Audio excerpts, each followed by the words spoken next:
हाँ तो प्यारे बच्चों, आप सभी बच्चों का फिजिक्स बाय इमरान सर में मोस्ट वेलकम है। और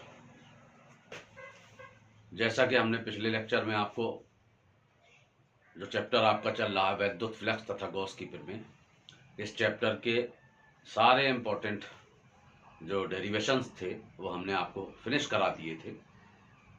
आज का जो नया लेक्चर है आप लोगों के लिए, आज इस नए लेक्चर में इसी चैप्टर के यानी वैद्युत फ्लक्स तथा गॉस की प्रमेय के जो एकदम मोस्ट इम्पॉर्टेंट एकदम सिलेक्टेड न्यूमेरिकल्स हैं, जो गत वर्षों में पिछले तमाम कई वर्षों से परीक्षाओं में अक्सर करके कोई ना कोई क्वेश्चन आ रहे हैं, ऐसे हमने सिलेक्टेड क्वेश्चन आपके लिए कलेक्ट किए हैं। और आज हम उनको ऐसे न्यूमेरिकल्स को आपके सामने बोर्ड पे लाते हैं। लेकिन जो न्यूमेरिकल लगाने का फॉर्मेट हमने पिछले लेक्चर में भी बताया था कि कम से कम एक पेज में उस चैप्टर के जितने फार्मूलाज हैं उनको आप कलेक्ट करके रखें, यानी जिसको सूत्रावली का नाम दे दीजिए आप। ठीक, तो एक पेज में आप पहले जितने भी हम फार्मूले बता रहे हैं आप उनको लिखें और उसी के बगल में उसके सिंबल लिखें, यानी किसको हम किससे प्रदर्शित करते हैं। हालांकि आपको हमने कॉन्सेप्ट क्लियर कर दिया, फार्मूले डेरिवेशंस और जो भी चीज़ें थी वो हमने बता दी, तो आप काफ़ी कुछ सब कुछ जान गए हैं। लेकिन फिर भी आप एक जगह पे लिख लें, बाय द वे कोई चीज़ आप भूलें तो आप किसी भी भौतिक राशि का क्या प्रतीक है हम उसको पहचान सकें, उसके लिए आप एक जगह पे लिख लें। तो चलिए हम सबसे पहले हम सूत्रावली बताते हैं और इसके बाद चलते हैं इस चैप्टर के जो मोस्ट इम्पॉर्टेंट सिलेक्टेड न्यूमेरिकल है, बहुत कई सालों से जो परीक्षाओं में चले आ रहे हैं, ऐसे न्यूमेरिकल्स के लिए। ठीक, तो सूत्रावली की अगर हम बात करें, सूत्रावली सबसे पहले आप लिख लीजिए वैद्युत फ्लक्स का सूत्र फाई बराबर 1/ε0 इंटू क्यू। दूसरा आप लिख लीजिए फाई बराबर E.A। अच्छा, इसी को हम कह देते हैं EA cos थीटा।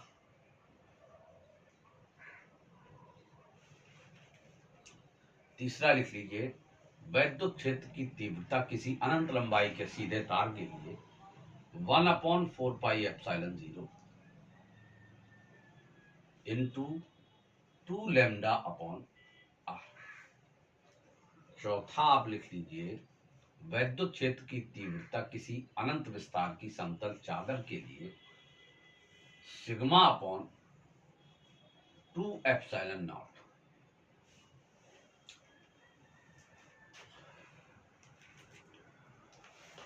और एक जो आप पिछले चैप्टर से पढ़ते चले आ रहे, r दूरी पर अगर आपको किसी आवेश के कारण वैद्युत क्षेत्र की तीव्रता निकालना है तो 1/4πε0 इंटू Q/r²।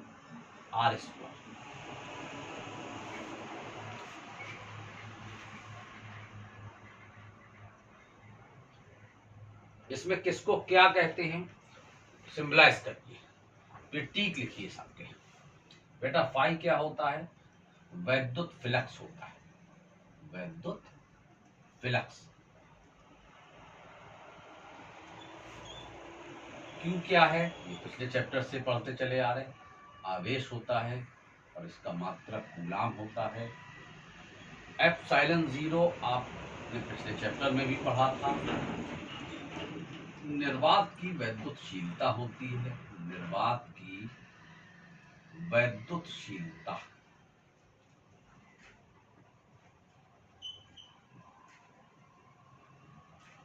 इसका मान बेटा फिक्स होता है, इसको याद रखना आप, 8.86 या 8.85 इंटू 10⁻⁻12 कूलाम स्क्वायर प्रति न्यूटन मीटर स्क्वायर।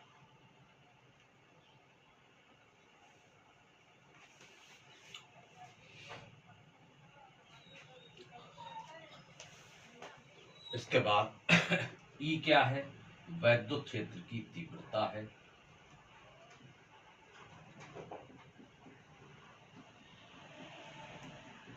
वैद्युत क्षेत्र की तीव्रता ए फॉर एरिया यानी क्षेत्रफल हो गया,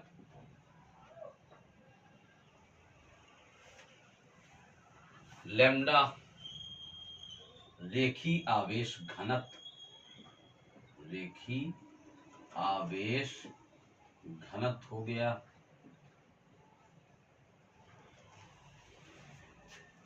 आर तो दूरी है, ये सब लोग जानते हैं। सिग्मा क्या होता है? पृष्ठीय आवेश घनत्व होता है, पृष्ठीय आवेश घनत्व।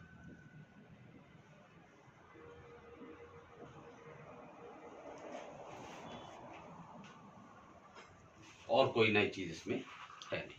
अगर कोई और भी ऐसा कोई जरूरत पड़ेगी किसी फार्मूले की तो हम बीच में भी बता देंगे। ठीक, इसका आप स्क्रीनशॉट कर लीजिए। चलते हैं न्यूमेरिकल में।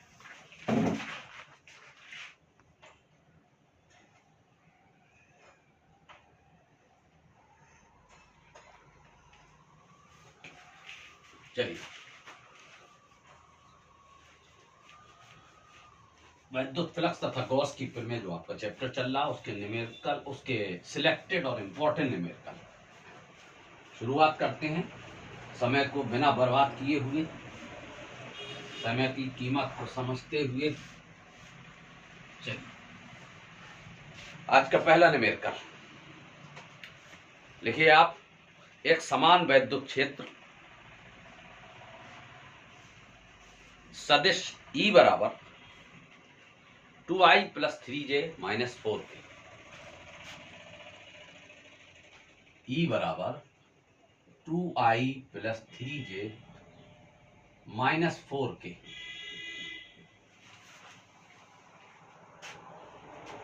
वोल्ट प्रति मीटर में एक पृष्ठ के क्षेत्रफल A बराबर 8J, A बराबर वेक्टर A बराबर 8J वर्ग मीटर से गुजरने वाले वैद्युत फ्लक्स की गणना कीजिए। वैद्युत फ्लक्स की गणना कीजिए। एकदम सिंपल सा बेटा, एक लाइन का, एक नंबर का न्यूमेरिकल, सिंपल सा बिल्कुल एकदम। वैद्युत क्षेत्र दे रहा E बराबर 2I + 3J - 4K, क्षेत्रफल दे रहा A बराबर 8J, और वैद्युत फ्लक्स की गणना करना है, फाई का मान निकालना है। हमने आपको बताया था कि वैद्युत फ्लक्स एक अदिश राशि होती है, उसके ऊपर वेक्टर तो लग ही नहीं सकता। वेक्टर उन्हीं राशियों के ऊपर लगता है जो सदिश राशि होती है। ठीक, तो ये अदिश राशि है, इस पे वेक्टर नहीं रहेगा। और एक सूत्र बताया था, फाई बराबर E.A, E.A फर्स्ट ईयर में आप पढ़ चुके हैं। डॉट का मतलब क्या होता है? स्केलर गुणनफल। तो चलो भाई, वेक्टर E और वेक्टर A दोनों का स्केलर गुणा कराना है। तो वेक्टर E ये रखा है और वेक्टर A ये रखा है, दोनों का स्केलर गुणा कराना है। E का मान है 2I + 3J - 4K dot A का मान है 8J। और फर्स्ट ईयर में आपने अच्छे से पढ़ा है कि जब दो वेक्टरों का स्केलर गुणनफल कराते हैं तो I के गुणांक से I के गुणांक का गुणा, J से J का गुणा और K से K का गुणा करते हैं। बाकी सब शून्य हो जाते हैं, इसलिए गुणा करने की कोई जरूरत नहीं। ठीक, तो अगर हम I का I से करें तो इसमें I है नहीं तो 0 हो जाएगा। J का J से करेंगे तो हमें मिल जाएगा, और K का हम J से करेंगे तो इसमें भी 0 हो जाएगा। ठीक, तो J का J से करना है तो 3 और इसमें 8, तो 3 8 क्या हो गया? 24 वैद्युत फ्लक्स आया। और वैद्युत फ्लक्स का मात्रक क्या होता बेटा? हमने वैद्युत फ्लक्स का मात्रक आपको बताया था, न्यूटन मीटर स्क्वायर प्रति कूलाम। ठीक, न्यूटन मीटर स्क्वायर प्रति कूलाम। अच्छा, एक चीज और सुनो, अगर हम देखें कि वैद्युत फ्लक्स फाई बराबर EA होता है, वैद्युत क्षेत्र की तीव्रता का मात्रक हमने बताया न्यूटन प्रति कूलाम और क्षेत्रफल का मात्रक मीटर स्क्वायर। तो इस तरह से वैद्युत फ्लक्स का मात्रक न्यूटन मीटर स्क्वायर प्रति कूलाम हो जाता है। लेकिन अभी जब आने वाले एक चैप्टर में, वैद्युत विभव वाले चैप्टर में, आप पहुंचेंगे तो वैद्युत क्षेत्र की तीव्रता का एक सूत्र होता है E बराबर F/Q, जिससे मात्रक बनता है न्यूटन प्रति कूलम। एक सूत्र आने वाले चैप्टर में मिलेगा E बराबर V/D, जिससे मात्रक बनेगा V विभव है, विभव का मात्रक वोल्ट, D दूरी है, दूरी का मात्रक मीटर, वोल्ट प्रति मीटर। तो अगर इसका मात्रक हम वोल्ट प्रति मीटर रख दें और क्षेत्रफल का मात्रक मीटर स्क्वायर रख दें तो मीटर से एक मीटर कैंसिल हो गया और वोल्ट मीटर बचा। तो इस तरह से वैद्युत फ्लक्स का एक मात्रक बेटा और बन जाता है वोल्ट मीटर। तो चूंकि इसका यहाँ पे जो मात्रक है वो वोल्ट में है, क्षेत्रफल मीटर स्क्वायर है, तो इस हिसाब से इसका मात्रक अगर यहाँ हम वोल्ट मीटर रखेंगे तो ज्यादा अच्छा होगा, वोल्ट मीटर। ठीक,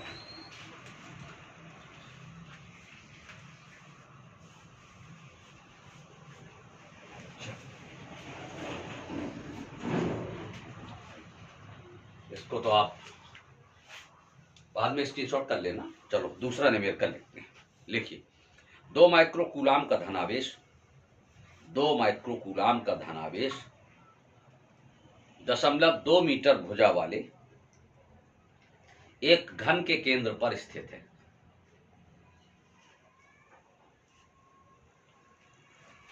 घन के पृष्ठ से गुजरने वाला कुल वैद्युत फ्लक्स, घन के पृष्ठ से गुजरने वाला कुल वैद्युत फ्लक्स तथा उसके एक फलक से गुजरने वाला वैद्युत फ्लक्स ज्ञात कीजिए। एक फलक से गुजरने वाला वैद्युत फ्लक्स ज्ञात कीजिए। क्वेश्चन नंबर 2 आपका क्या है, पढ़िए आप ध्यान से जरा। 2 माइक्रोकूलाम का एक धनावेश है बेटा, आवेश को Q से प्रदर्शित करते हैं और Q बराबर दे रहा है 2 माइक्रोकूलाम। अच्छा, माइक्रो हटाने के लिए हमेशा आप 10⁻⁻6 का गुणा किया करो। माइक्रो जब भी हटाना हो 10⁻⁻6 का गुणा कर दिया, माइक्रो खत्म, क्या बचा? कूलाम बचा।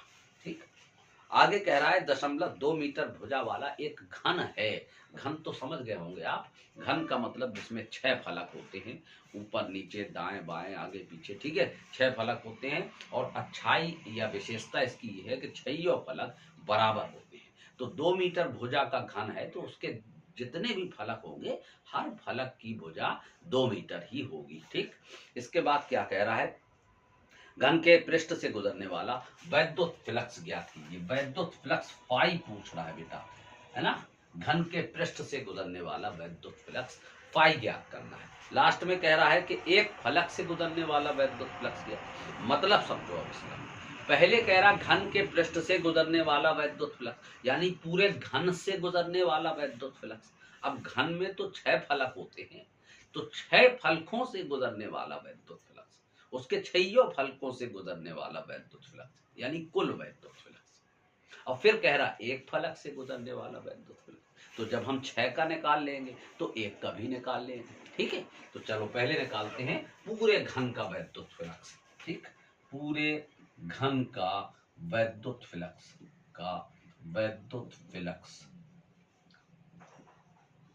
बेटा, पूरे घन का वैद्युत फ्लक्स निकाल ले। वैद्युत फ्लक्स फाई होता है, फाई बराबर 1/ε0 इंटू क्यू। ये किसने बताया था? गॉस मियां ने। चलिए, फाई बराबर 1/ε0 का मान 8.86 इंटू 10⁻⁻12 कर दो, और क्यू का मान है 2 इंटू 10⁻⁻6, 2 इंटू 10⁻⁻6। इसको हम इस तरह से लिखेंगे। ठीक, ठीक, अब हम इसको आपस में आराम से हल कर लें।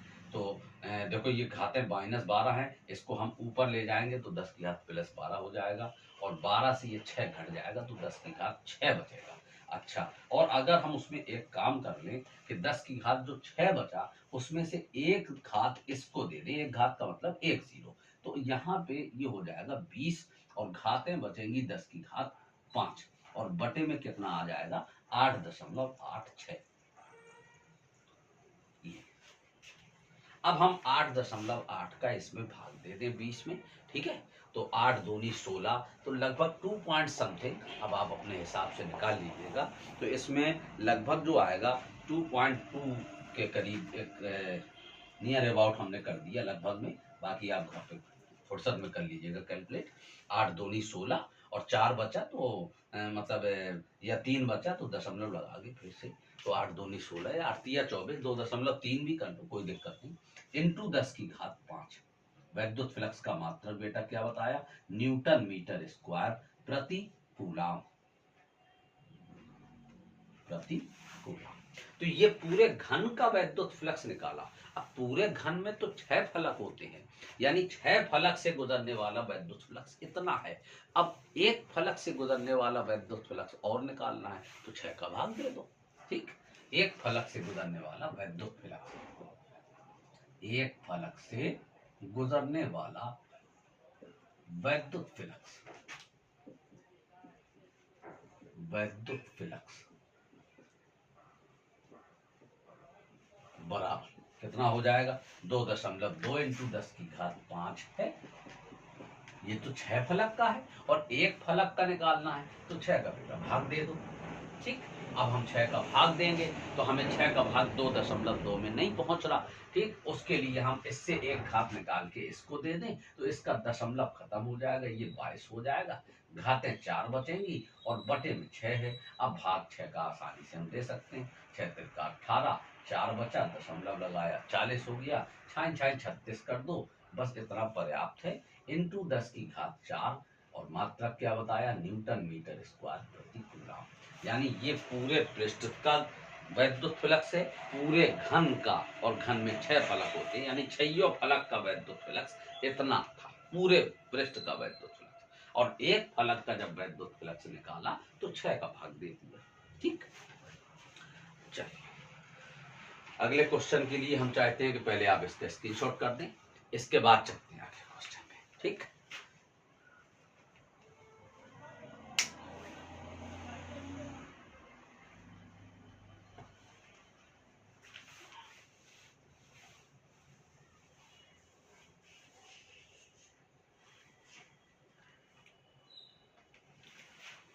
चलिए अगला क्वेश्चन लिखें। अनंत लंबी आवेश की एक रेखा, अनंत लंबी आवेश की एक रेखा 2 मीटर दूरी पर, अनंत लंबी आवेश की एक रेखा, आवेश की एक रेखा 2 मीटर दूरी पर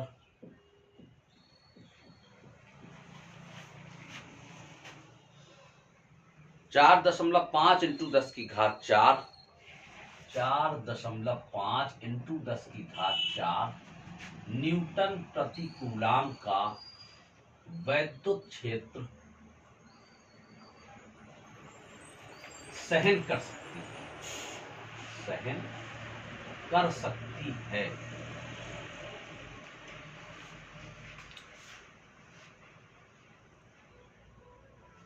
थोड़ा सा सॉरी, इसको आप करेक्शन कर लें, वैद्युत क्षेत्र उत्पन्न कर सकते हैं, वैद्युत क्षेत्र उत्पन्न करती है।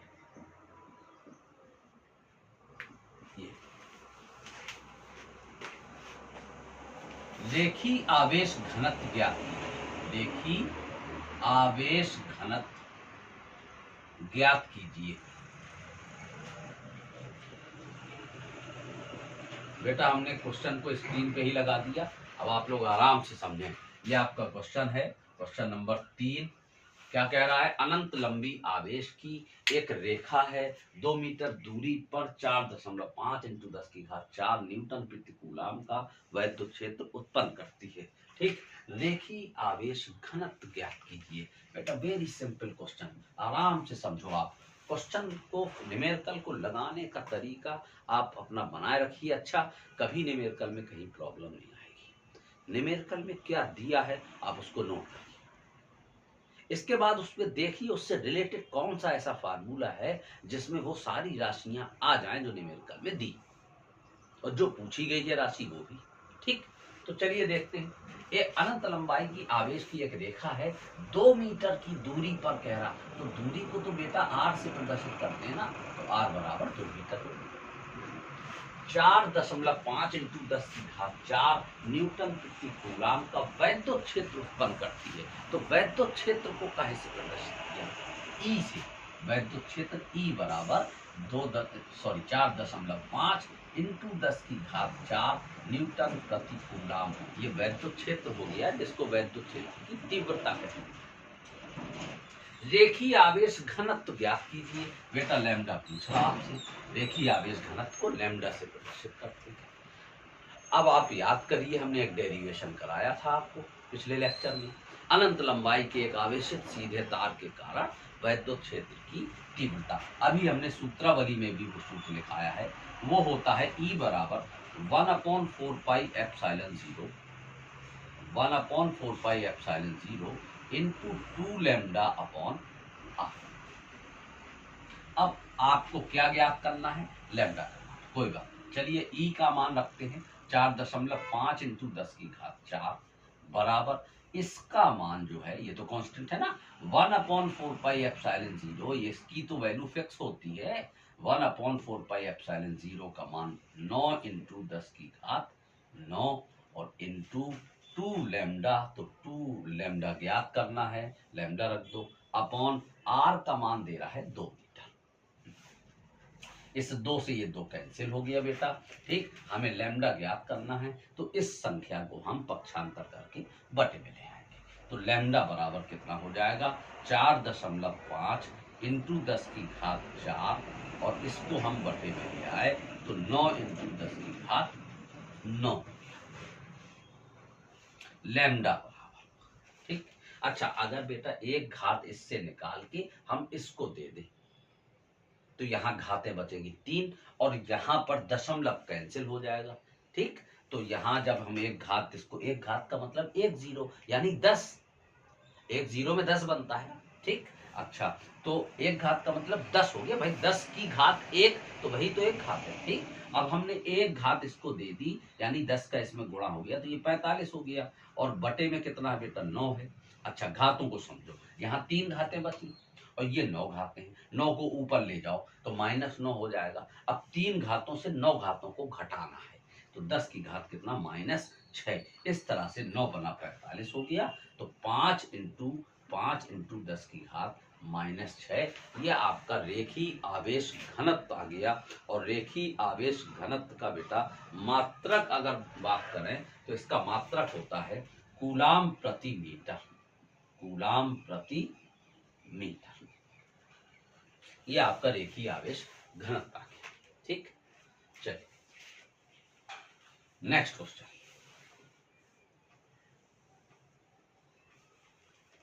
क्वेश्चन नंबर 4,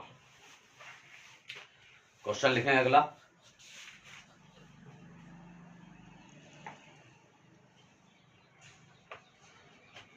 एक वर्ग मीटर क्षेत्रफल की धातु की 2 बड़ी प्लेटें, 1 वर्ग मीटर क्षेत्रफल की, 1 वर्ग मीटर क्षेत्रफल की धातु की 2 बड़ी प्लेटें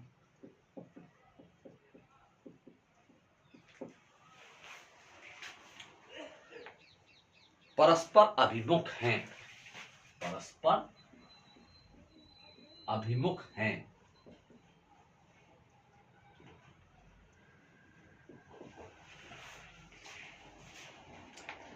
वे परस्पर 5 सेंटीमीटर दूरी पर हैं, वे परस्पर 5 सेंटीमीटर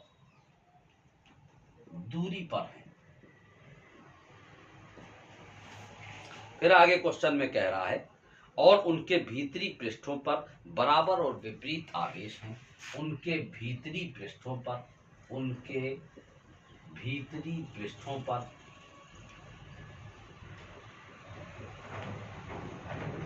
बराबर और विपरीत आवेश हैं, और विपरीत आवेश हैं।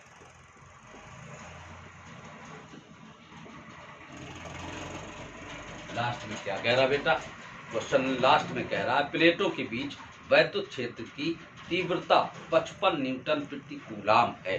प्लेटों के बीच वैद्युत क्षेत्र की तीव्रता 55 न्यूटन प्रति कूलाम है। प्लेटों पर वैद्युत आवेश ज्ञात कीजिए। प्लेटों पर वैद्युत आवेश ज्ञात कीजिए। आवेश ज्ञात कीजिए। ये बेटा हमने आपको क्वेश्चन सामने बोर्ड पे लगा दिया है। ठीक, चलिए एक शब्द इसमें दिया है लिमिट करने को, हमने नहीं लिखा था, अभी अलग से लिखा। देखिए सवाल को पढ़िए, बहुत ध्यान से पढ़िए, बहुत सिंपल सा सवाल है। 1 वर्ग मीटर क्षेत्रफल की धातु की 2 बड़ी प्लेटें, ठीक, धातु की 2 प्लेटें, उनका क्षेत्रफल कितना बता रहा, 1 वर्ग मीटर। ठीक, क्षेत्रफल को ए से प्रदर्शित करते, ए बराबर 1 वर्ग मीटर। परस्पर अभिमुख हैं, यानी आमने सामने हैं। वे परस्पर 5 सेंटीमीटर की दूरी पर है, यानी दोनों प्लेटों के जो बीच की दूरी है वो 5 सेंटीमीटर है। ठीक, हम दोनों प्लेटों के बीच की दूरी को कह सकते हैं आर बराबर 5 सेंटीमीटर। उनके भीतरी पृष्ठों पर बराबर और विपरीत आवेश हैं। भीतरी पृष्ठों पर बराबर और विपरीत आवेश हैं। बात समझना पहले ध्यान से। एक प्लेट ये है बेटा और एक प्लेट ये है, दोनों एक दूसरे के आमने सामने रखी हैं। ठीक, इसका क्षेत्रफल भी 1 वर्ग मीटर है और इसका क्षेत्रफल भी 1 वर्ग मीटर है। दोनों एक दूसरे से कितनी दूरी पर रखी हैं, 5 सेंटीमीटर की दूरी पर रखी। जैसा सवाल कह रहा हम वैसा बता रहे हैं आपको, जैसा कह रहा डिटो हम आपको सब कोशिश करो समझ। ठीक, फिर आगे क्या कह रहा है, उनके भीतरी पृष्ठों पर बराबर और विपरीत आवेश हैं। इसके जो भीतरी पृष्ठ हैं, इसके अंदर की बात कर रहा कि इनके अंदर बराबर और विपरीत आवेश है। तो बराबर का मतलब ये कि जैसे इस पे 5 कूलाम का आवेश है तो इस पे भी 5 कूलाम का आवेश है,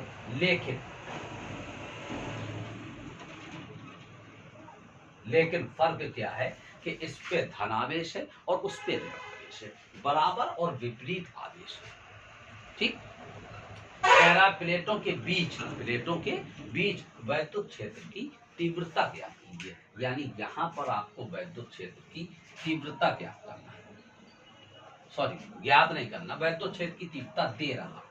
वैद्युत क्षेत्र की तीव्रता 55 न्यूटन प्रति कूलाम दे रहा। प्लेटों के बीच में वैद्युत क्षेत्र की तीव्रता 55 न्यूटन प्रति कूलाम।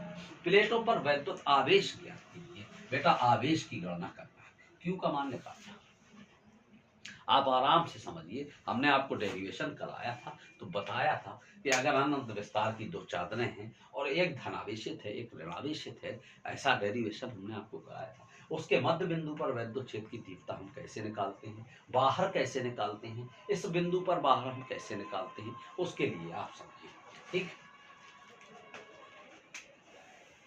इसकी वैद्युत क्षेत्र की जो तीव्रता होगी E1 बराबर वो होगा सिग्मा अपॉन 2 एप्सिलॉन नॉट। किसी चादर के लिए, किसी प्लेट के लिए वैद्युत क्षेत्र की तीव्रता का यही सूत्र बताया था, है ना। दूसरी चादर है उसका वैद्युत क्षेत्र की तीव्रता E2 बराबर वो भी सिग्मा अपॉन 2 एप्सिलॉन नॉट। अच्छा, इस बिंदु पर परिणामी वैद्युत क्षेत्र की तीव्रता 55 न्यूटन प्रति कूलाम है। हम एक चीज गौर करें कि इस बिंदु पर इसकी तीव्रता की दिशा कहाँ होगी। ये धनावेशित प्लेट है तो इसकी जो तीव्रता E1 है उसकी दिशा कहाँ होगी, धन से दूर, तो E1 का डायरेक्शन यहाँ होगा। और ये ऋणावेशित प्लेट है, इसकी तीव्रता E2 का डायरेक्शन कहाँ होगा, ऋण की ओर। तो ऋण की ओर का मतलब कि E2 का डायरेक्शन उसी ओर होगा। ये धनावेशित है तो धन से दूर, और ये ऋणावेशित है तो ऋण की ओर, और दोनों की डायरेक्शन अगर हम देखें तो एक ही दिशा में है, और एक ही दिशा में है तो परिणामी तीव्रता बेटा कैसे निकालते थे, दोनों को जोड़ के E1 प्लस E2। तो E1 का मान sigma upon 2 epsilon not plus E2 का मान सिग्मा अपॉन 2 एप्सिलॉन नॉट। तो इस तरह से E बराबर हो गया 2 सिग्मा अपॉन 2 एप्सिलॉन नॉट। और 2 से 2 कट गया तो सिग्मा अपॉन एप्सिलॉन नॉट। ठीक। अच्छा, आपको क्या निकालना है बेटा? आपको तो आवेश निकालना है। ठीक। अगर आपको याद हो कि सिग्मा बराबर क्यू अपॉन ए होता है, क्यों बेटा? पृष्ठीय आवेश घनत्व सिग्मा बराबर क्यू अपॉन ए, रेखीय आवेश घनत्व लैम्डा बराबर क्यू अपॉन एल, याद है ना? ठीक। तो सिग्मा बराबर क्यू अपॉन ए और बटे में क्या है? Epsilon zero. तो इस तरह से ई बराबर बना Q upon epsilon zero into A. अब आपको तो Q निकालना है, तो इसको त्रिज्या गुणा करा के E में ले आओ, तो Q बराबर कितना हो गया?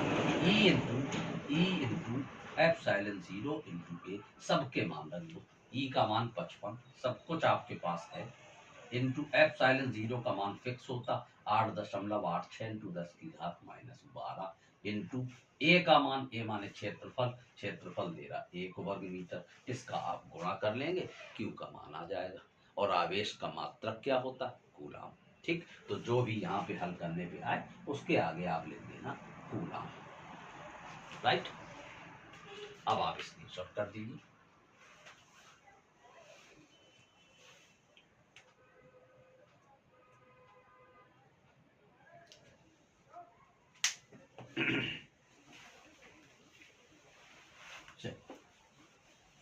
क्वेश्चन नंबर 5 में चलते हैं। लिखना शुरू करें आप। चलिए मेरे साथ आप लिखेंगे, स्क्रीन पे भी आपका आ जाएगा। थोड़ा सा समझने में आसानी हो जाती है जब क्वेश्चन सामने होता है।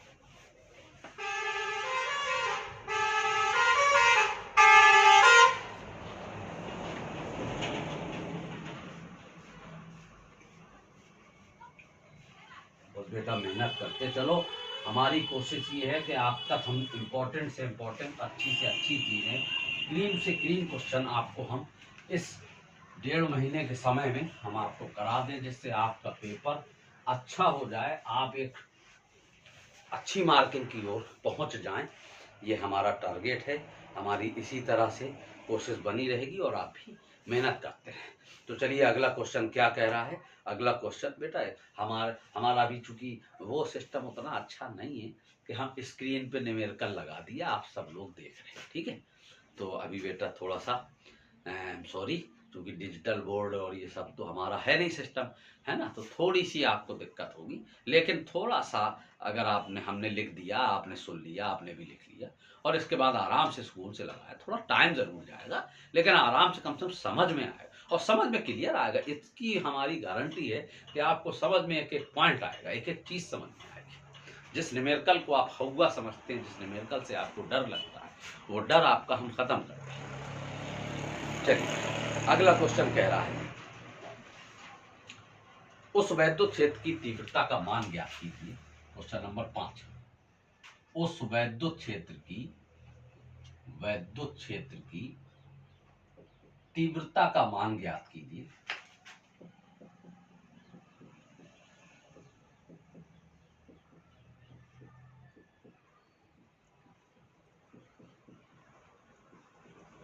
उस वैद्युत क्षेत्र की तीव्रता का मान ज्ञात कीजिए जो अल्फा कण को संतुलित कर सके, जो अल्फा कण को संतुलित कर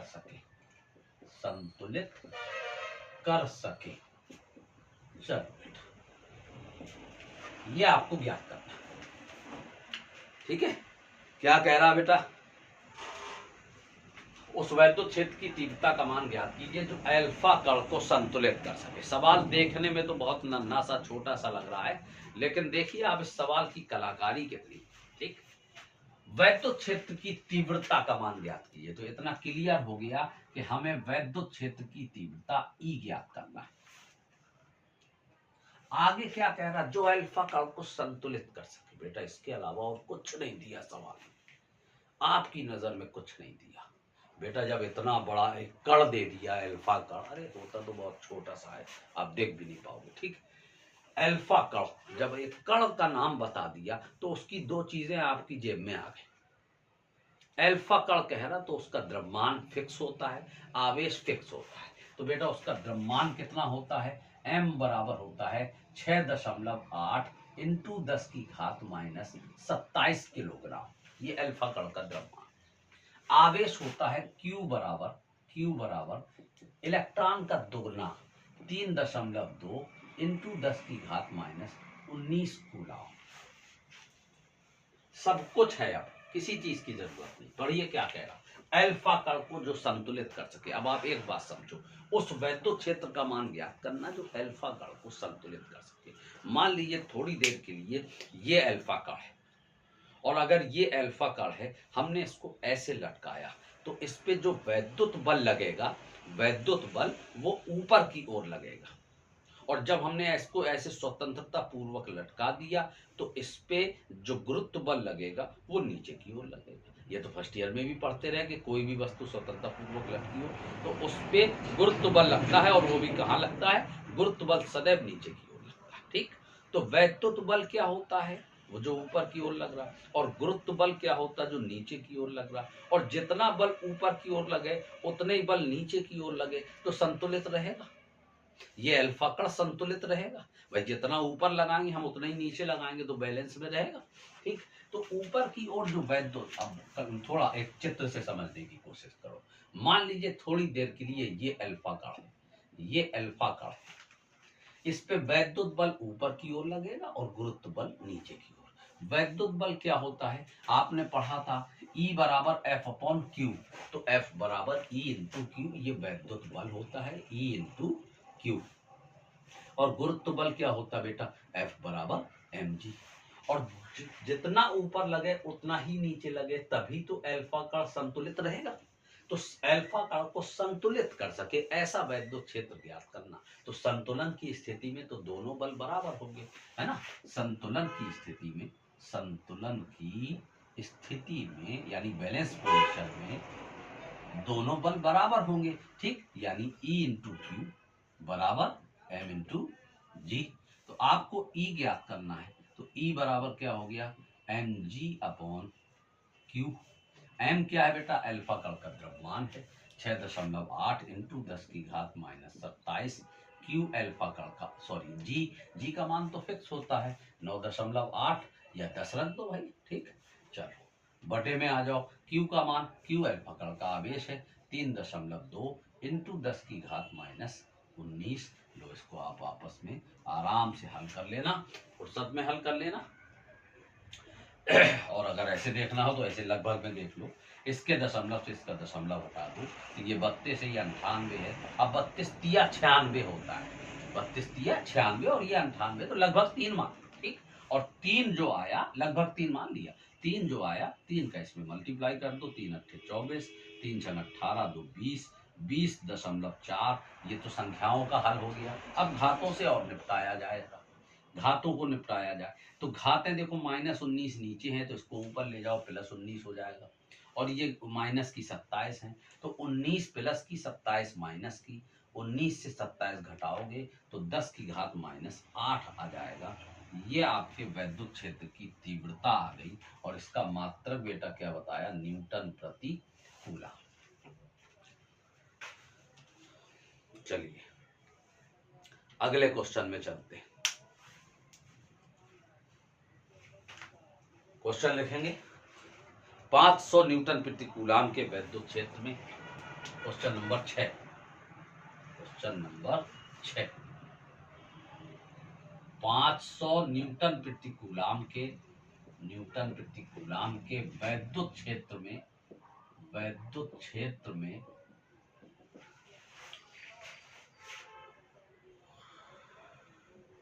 10⁻⁻4 सेंटीमीटर त्रिज्या की, 10⁻⁻4 सेंटीमीटर त्रिज्या की जल की एक बूंद,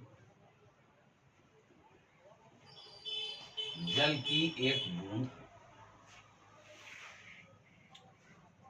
स्वतंत्र रूप से वायु में लटकी है, स्वतंत्र रूप से वायु में लटकी है।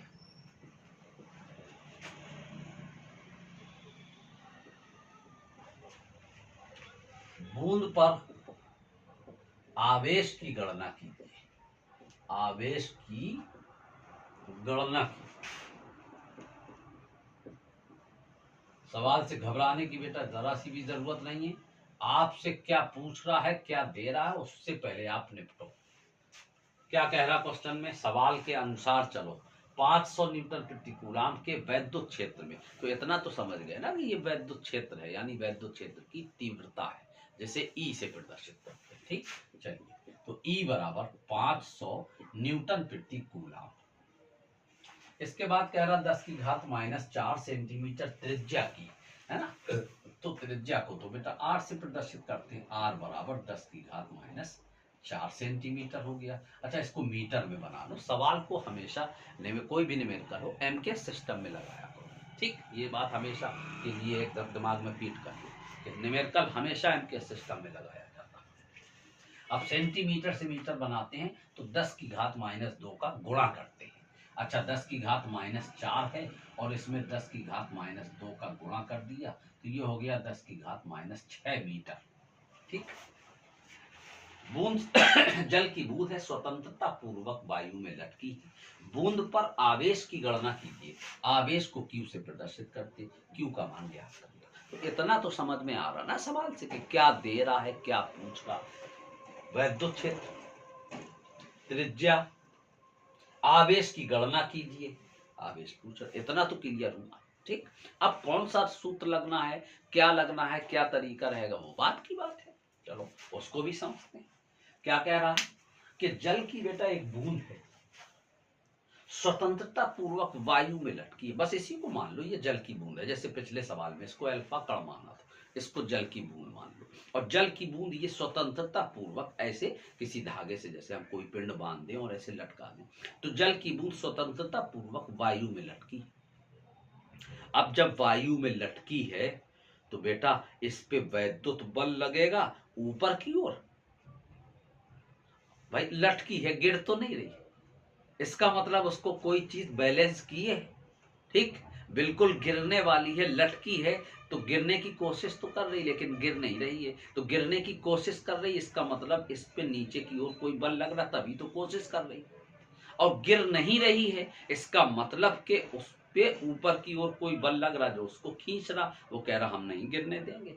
तो ऊपर की ओर कौन सा बल लग रहा, वैद्युत बल। नीचे की ओर कौन सा बल लगता है, गुरुत्व बल। ठीक, तो ऊपर की ओर वैद्युत बल और नीचे की ओर गुरुत्व बल। तो दोनों बल जब संतुलन की स्थिति में है, बूंद गिर नहीं रही है, माने संतुलन की स्थिति में है, तो फिर वैद्युत बल और गुरुत्व बल दोनों बराबर है ना। तो चलो बेटा, ई क्यू बराबर क्या हो गया, एम जी। अब आपको इसमें क्या ज्ञात करना, क्यू। तो क्यू बराबर एम जी अपॉन ई। बेटा जी का मान फिक्स होता ना 9.8। ठीक, ई का मान आपको सवाल में दे रखा है।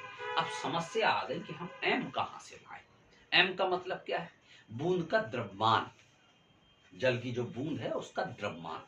ठीक, एक बेटा नया मोड़ इस सवाल में आ गया, इसमें और इसमें थोड़ा सा बस ये फर्क आ गया कि भाई हमें एम नहीं दिया गया, और अब हम एम कैसे निकालें। तो बेटा आपने छोटी क्लासेस में पढ़ा है एक सूत्र, घनत्व बराबर द्रव्यमान बटे आयतन, या ये कहें कि त्रिज्या गुणा करके, तो द्रव्यमान बराबर घनत्व इंटू आयतन। समझना, हम यहाँ पे लिखे दे रहे बेटा साइड में, घनत्व बराबर द्रव्यमान बटे आयतन। तो बेटा अगर हम त्रिज्या गुणा करा दें तो द्रव्यमान बराबर क्या हो जाएगा, द्रव्यमान बराबर हो जाएगा घनत्व इंटू आयतन, घनत्व इंटू आयतन। ठीक, अब द्रव्यमान ही तो ज्ञात करना है, और घनत्व को डेंसिटी डी कहते हैं, और आयतन को क्या कहते हैं, वॉल्यूम वी कहते हैं। तो बेटा अगर द्रव्यमान ज्ञात करना है तो घनत्व और आयतन दोनों चीजें मालूम होना चाहिए। हम एक चीज निकालने चले थे, दो में फंस गए। अभी तो एक ही नहीं मालूम था कि एम अकेला, अब हम दो में फंस गए कि घनत्व क्या होगा और आयतन क्या होगा। नहीं फंसे बेटा, जल की बूंद है और जल की बूंद है तो जल का घनत्व फिक्स होता है, 10 की घात 3 एकदम फिक्स होता है। ठीक, चलिए घनत्व तो हम लिख देंगे जब 10 की घात 3। अब बचा आयतन, तो अब हम आयतन कहां से लाएं, ये भी एक समस्या है। तो बेटा जल की बूंद है और बूंद कैसी होती है, वर्गाकार, आयताकार, कैसी होती है बूंद, बेटा गोलाकार।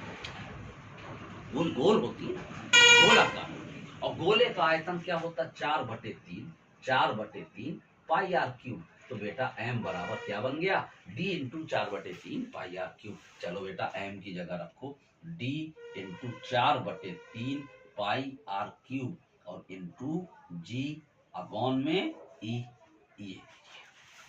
डी जल का घनत्व है और जल का घनत्व फिक्स होता बेटा 10⁻³ किलोग्राम प्रति घन मीटर, इसका फिक्स मान होता है। डी का मान आप रख देना, पाई का मान 3.14 होता है, आर का मान आपको दिया गया है, जी का मान 9.8 फिक्स होता है, ई का मान वैद्युत क्षेत्र की तीव्रता आपको 500 दी गई। सारे मान आप रख लेना और उसको कैलकुलेट कर लेना। हमें उम्मीद है कि आप इस सवाल को लगा लें। ठीक, चलिए इसका स्क्रीनशॉट कर लीजिए आप।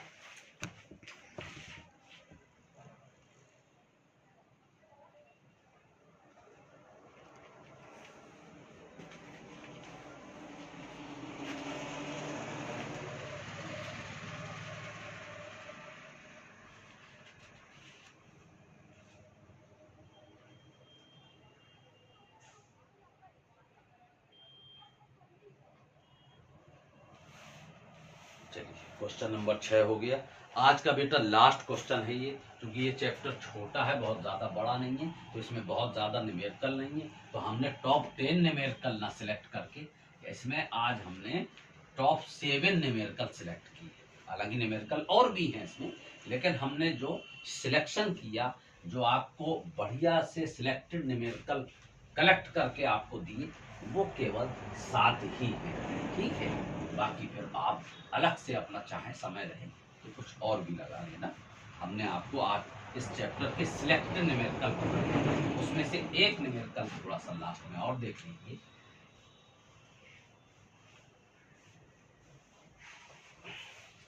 हमारी कोशिश ये है कि सिलेक्टेड के साथ साथ न्यूमेरिकल में कुछ ऐसा कलेक्शन भी हो कि हर टाइप का न्यूमेरिकल आपके सामने आ जाए, ये भी हमारी कोशिश रहती है। ठीक, तो चलिए आज का लास्ट न्यूमेरिकल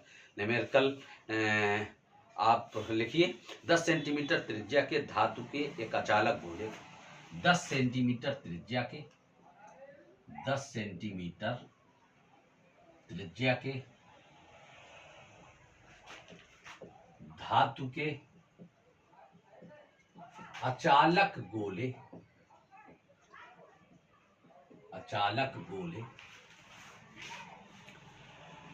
को 1 माइक्रोकूलाम का आवेश उत्पन्न करने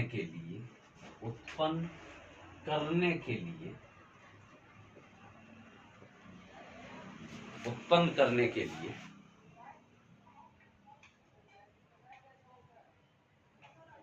सॉरी, थोड़ा क्वेश्चन को करेक्शन कर लें आप। 1 माइक्रोकूलाम का आवेश एक समान रूप से 1 माइक्रोकूलाम का आवेश एक समान रूप से पूरे आयतन में वितरित है।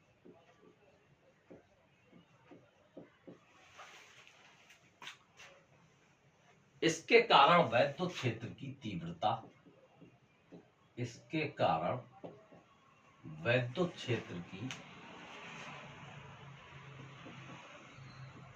ज्ञात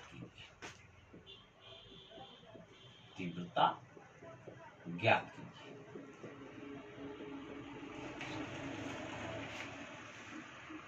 जबकि पहली कंडीशन है कहाँ वैद्युत क्षेत्र की तीव्रता ज्ञात करना है। पहली कंडीशन गोले के केंद्र से 20 सेंटीमीटर की दूरी पर। दूसरी कंडीशन है गोले के पृष्ठ पर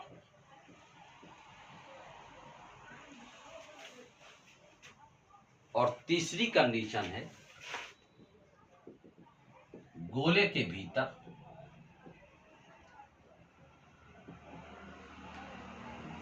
भीतर केंद्र से 4 सेंटीमीटर की दूरी पर। ये बेटा आपका क्वेश्चन स्क्रीन पे आ गया है, बहुत आराम से समझो, सिंपल सा क्वेश्चन। 10 सेंटीमीटर त्रिज्या के धातु के अचालक गोले को, बेटा एक गोला है और 10 सेंटीमीटर उसकी त्रिज्या है। हम थोड़ा सा डायग्राम से समझाने की कोशिश करेंगे। ठीक, एक गोला है ये, इसकी त्रिज्या कितनी है? 10 सेंटीमीटर।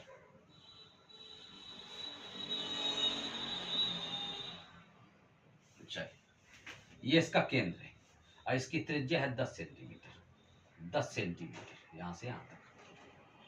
ठीक, एक माइक्रोकूलाम का आवेश एक समान रूप से पूरे आयतन में वितरित है। माने एक माइक्रोकूलाम का आवेश इस गोले को दिया और वो पूरे आयतन में बराबर से बढ़ गया। तो इस गोले का आवेश कितना है बेटा? 1 माइक्रोकूलाम। अगर माइक्रो हटा दें तो 10 की घात -6 कूलाम हो जाएगा। इसके कारण वैद्युत क्षेत्र की तीव्रता ज्ञात की थी। वैद्युत क्षेत्र की तीव्रता E ज्ञात करना है। इतना समझ में आ गया? त्रिज्या हो गई 10 सेंटीमीटर, वो भी नोट कर लो बेटा, R बराबर 10 सेंटीमीटर। मीटर बनाना चाहो तो 10 सेंटीमीटर है, इसमें 10 की घात -2 का गुणा करेंगे तो ये 10 की घात -1 बचेगा, मीटर बन जाएगा। पहले पार्ट में क्या पूछा? देखिए वैद्युत क्षेत्र की तीव्रता पूछ रहा है हर पार्ट में, लेकिन पहले पार्ट में कंडीशन क्या लगाई? गोले के केंद्र से 20 सेंटीमीटर की दूरी पर पूछ रहा।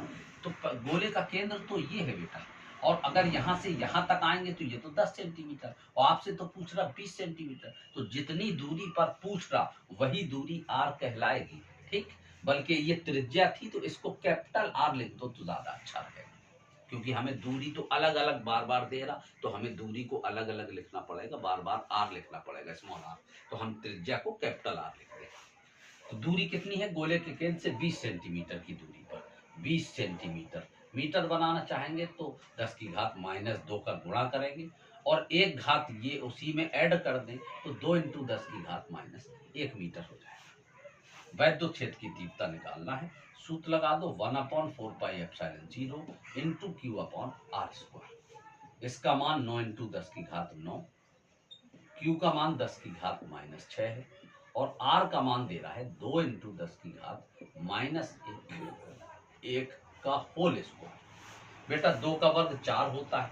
ठीक, चलो घातें समझो। 9 × ये देखो 9 घातें प्लस में, 6 माइनस में है, 9 से 6 घटा दो, 10 की घात 3 बचा और बटे में आ जाओ, 2 का वर्ग 4 और × 10 की घात -1 का वर्ग करेंगे तो 10 की घात -2। 4 का भाग 9 में दे दो, 4 दूनी 8, 1 बचा, दशमलव लगाया 10, 4 दूनी 8, फिर 2 बचा, 0 बढ़ गया 20 हो गया, 4 पंचे 20 इंटू। अब ये जो -2 घातें हैं ऊपर ले जाए तो प्लस की 2 हो जाएंगी और 3 घातें पहले से हैं तो 10 की घात कितना हो गया? 5। वैद्युत क्षेत्र की तीव्रता निकाली तो मात्रक होगा न्यूटन प्रति कूलम। सेकंड पार्ट में क्या कह रहा बेटा उसको समझो। सेकंड पार्ट में कह रहा आपसे गोले के पृष्ठ पर, गोला तो ये है ना, और गोले के पृष्ठ पर कह रहा है यानी यहां पर। तो यहां से इसकी दूरी कितनी है? अरे यहां से इसकी दूरी उतनी होगी जितनी यहां से इसकी दूरी, यहां से इसकी दूरी, यहां से इसकी दूरी। गोले के पृष्ठ की बात करता तो चाहे आप यहाँ पे समझ लो, चाहे आप समझ लो, चाहे आप समझ लो, चाहे आप समझ लो, सबकी दूरी कितनी होगी? कहीं से भी नापेंगे त्रिज्या के बराबर। और त्रिज्या कितनी? 10 सेंटीमीटर। गोले के पृष्ठ पर कह रहा तो इसका मतलब कि 10 सेंटीमीटर पर कह रहा।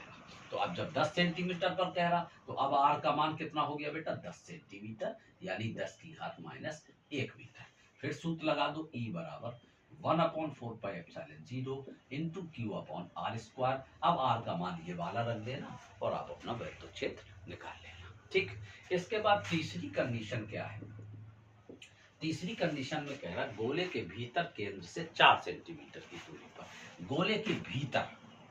ठीक, पहले गोले के केंद्र से 20 सेंटीमीटर तो 10 सेंटीमीटर तो त्रिज्या ही है, अब 20 पे कह रहा था तो गोले के बाहर निकल गए। फिर कह रहा था गोले के बिल्कुल पृष्ठ पर, फिर कह रहा गोले के भीतर 4 सेंटीमीटर। तो केंद्र से जब हम 4 सेंटीमीटर नापेंगे तो यहाँ कहीं पे आएगा, तो गोले के भीतर 4 सेंटीमीटर पे कह रहा तो यहाँ कहीं पे आएगा ना। तो अब 4 सेंटीमीटर पे कह रहा, तो दूरी कितनी हो गई बेटा, r बराबर 4 सेंटीमीटर। इसको मीटर बनाएंगे तो 4 में 10 की घात -2 का गुणा करेंगे, मीटर बन जाएगा।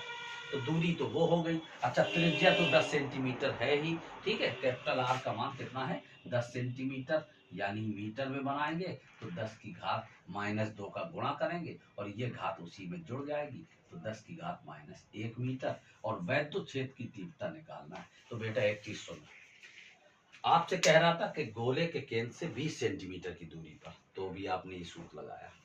गोले के पृष्ठ पर कह रहा था, तो भी आपने यही सूत्र लगाया। लेकिन अब गोले के अंदर कह रहा, गोले के भीतर कह रहा, इसलिए अब थोड़ा सा सूत्र में बस परिवर्तन हो जाता है। इसको आप याद रखिएगा, 1/4πε0 इंटू QR/R³ बेटा, QR/R³, ठीक है। चलो, अब कैपिटल आर का मान आपके पास, स्मॉल आर का मान है आपके पास, कैपिटल आर भी है आपके पास, और क्यू का मान तो फिक्स है, ऊपर रखा है 10 की घात -6, और इसका मान तो आप जानते ही, सारे मान रखते हो, आप उसको सॉल्व कर लीजिए, आपका आंसर आ जाएगा। ठीक, चलिए इसका स्क्रीनशॉट कर दीजिए।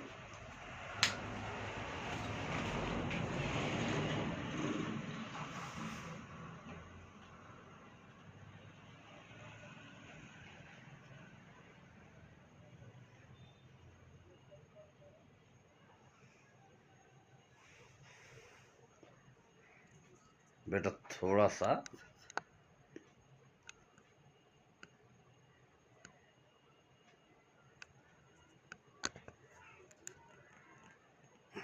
अब जरा इसका स्क्रीनशॉट करिए आप।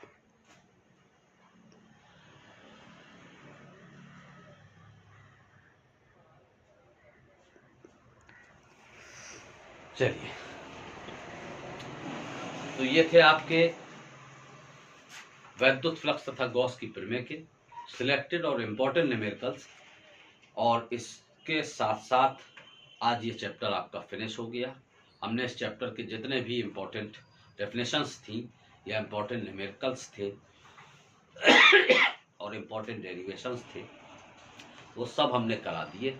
खास तौर से बेटा हमें एक चीज़ बता दें, इसमें आप को जो हमने 2 डेरिवेशन कराए हैं, अनंत लंबाई के एक सीधे तार के कारण वैद्युत क्षेत्र की तीव्रता और अनंत विस्तार की समतल चादर के कारण वैद्युत क्षेत्र की तीव्रता, इन 2 डेरिवेशंस को आप मोस्टली तैयार करिएगा। उम्मीद रखिए कि आप इन 2 में से कोई ना कोई क्वेश्चन इस वर्ष परीक्षा में श्योर आना है। ठीक, तो आज आपका ये भी चैप्टर फिनिश हो गया। आने वाले नए लेक्चर में आपको अब कूच किया जाए, हम आप सब लोग उसी तरफ कूच करें जिस चैप्टर का नाम है वैद्युत विभव। तो तब तक आप अपनी वेल प्रिपेयर्ड करिए दोनों चैप्टरों को, पहला चैप्टर और दूसरा चैप्टर, और जो भी समस्याएं आपके सामने किसी तरह की, थोड़ा सा अगर बोर्ड की फिनिशिंग, राइटिंग या अक्षर की फिनिशिंग को लेकर थोड़ी सी समस्याएं क्रिएट हो रही हैं, तो बेटा हमने बताया था कि आप उसको थोड़ा सा एडजस्ट करके चलिएगा, क्योंकि है क्या कि हमारी ये एक नई शुरुआत है। हमने हमेशा ऑफलाइन पढ़ाया, कभी इस तरीके से हमने जो है पढ़ाने की कोशिश नहीं की। तो नई शुरुआत है, कहीं ना कहीं छोटी मोटी थोड़ी मोड़ी कमियां आती रहेंगी कुछ दिन, और हम दिन प्रतिदिन उसमें सुधार करते रहेंगे, और जल्दी से जल्दी 2 ही 4 दिन में कोशिश करेंगे ज़्यादा से ज़्यादा सुधार आ जाए, ताकि आपको बोर्ड पे अच्छा दिखने लगे, माइक आपको आवाज़ अच्छी सुनाई देने लगे, आपको अच्छा समझ में तो हमेशा ही आएगा, इसमें कोई शक नहीं है। सिर्फ जो है आपको हो सकता थोड़ी बहुत प्रॉब्लम कहीं बोर्ड पे आ जाती कि हम लिख रहे तो मालूम ये चला कि ऊपर का हिस्सा कुछ कट गया, है ना, हम लिख रहे तो कहीं राइटिंग से हो सकता आप भ्रमित हो कि क्या लिख दिया, ये तीव्रता लिखी है, ये वैद्युत क्षेत्र लिखा है, क्या लिखा। तो थोड़ी सी इस तरह की अगर समस्याएं आए तो उसको आप एडजस्ट कर लीजिएगा। बाकी ये मेरी गारंटी है कि हम जो पढ़ा रहे हैं वो एकदम सिलेक्टेड पढ़ा रहे हैं, और जो हम आपको समझा देंगे वो बिल्कुल सीधे आपके दिमाग में पहुंचेगा। ठीक, तो चलिए आज इस लेक्चर को यहीं पे हम समाप्त करते हैं, और फिर कूच करते हैं आज ही से एक नए चैप्टर की ओर, तीसरे चैप्टर की ओर, जिसका नाम है वैद्युत विभव, इलेक्ट्रिक पोटेंशियल। तब तक के लिए बेटा आप लोग अपनी तैयारी करिए, अपनी सेहत का, अपने फिजिकल सिस्टम का ख्याल रखिए ताकि आप स्वस्थ रहें। और तब तक के लिए अलविदा लेते हैं, बाय।